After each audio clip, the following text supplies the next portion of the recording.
suppose when you receive a cancer diagnosis or a diagnosis of any illness, there is this loss of control, and people crave this feeling of control, like I did with my own son, like I was explaining to you.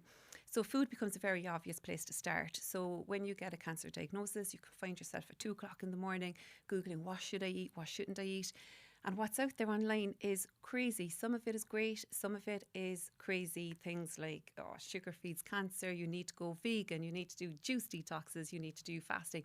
It's crazy. So you can find then somebody who had a generally healthy relationship with food now becoming really restrictive and cutting out huge portions and macronutrients. And at a time when there's increased demand for fuel, you can find somebody becoming really restrictive and not supporting their healing journey at all.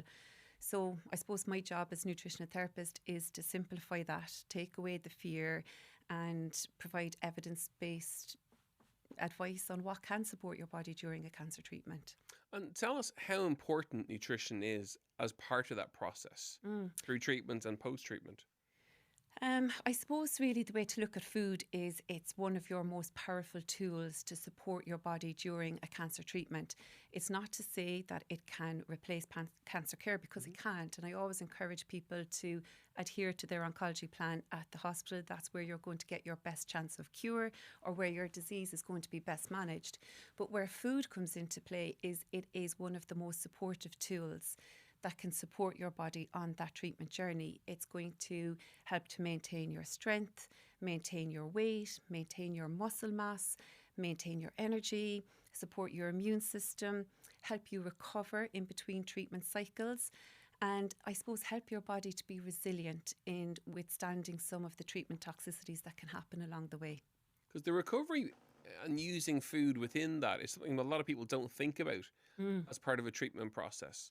Absolutely. And like, I suppose what we eat every day matters anyway. But when you put illness and something like cancer into the mix, there's an increased demand. Your body is working so hard for you on the inside when you're undergoing cancer treatment. There's an increased demand, and we need to make sure that we're fueling adequately, that we're coming in with the right type of fuel to make you resilient so that you can turn up for your treatments, withstand the treatment, tolerate the treatment toxicities, support yourself at a cellular level while undergoing this cancer treatment. So food becomes super important. But it's about balance. You know, you don't want to become so restrictive within that. So it's trying to get that balance right, which can sometimes be a challenge as well. And talk us through that process of how a balanced diet looks for someone who is undergoing cancer treatment. Like, you know, when you're in clinic, what do you recommend? What are you recommending to people? I suppose it's important to say there's no one super anti-cancer diet, and I would be very cautious of anybody who tries to tell you there is, because there isn't. But where we do have a huge amount of evidence, the type of eating pattern that we have huge evidence to support our ability to heal would be what we call a plant-forward diet. Yeah. So when we talk about a plant-forward diet, it doesn't mean that you have to become vegan or vegetarian, but it means that you want to make plants the foundation of your plate when you're building your plate. So that's, as you ask about what's the advice, I always talk about how to build a plate with my clients. So your first thing is looking to plants. Now, plants are amazing. They have so many bioactive compounds in them, things like phytochemicals, polyphenols, antioxidants, vitamins, minerals, and all of these bioactive compounds come together to support, I suppose, our normal physiological functions, things like how we make energy, how our immune system is supported, how we are healing at a cellular level. So it really does create, I suppose, the ideal nutritional environment for somebody going through cancer treatment. But when we speak of plants, the important thing to speak about plants is that we're achieving diversity across the week, that we want to eat a variety. So us nutritionists tend to speak a lot about eating the rainbow, and there's reason for that, and it's because there's different benefits to be brought to the table from the different colours. So you want to bring in as much colour as possible when you're building your plate and when you're building your daily nutrition habits. And if we look to some of those examples, like, you know, say, look to your lovely yellow and red and orange fruits and vegetables, they're really rich in carotenoids, which are fantastic antioxidants. And one antioxidant that's a carotenoid would be lycopene, really supportive in prostate cancer. Tomatoes, yeah, exactly, from the lovely red tomatoes.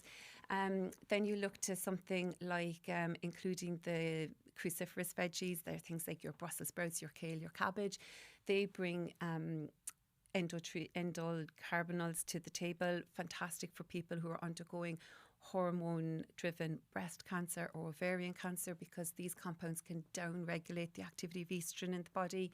Looking to bringing in things from the allium family, they're like garlic, onions, leeks, really supportive to our immune system, which is really important in the cancer setting for our immune system to identify these abnormal cells and kill them.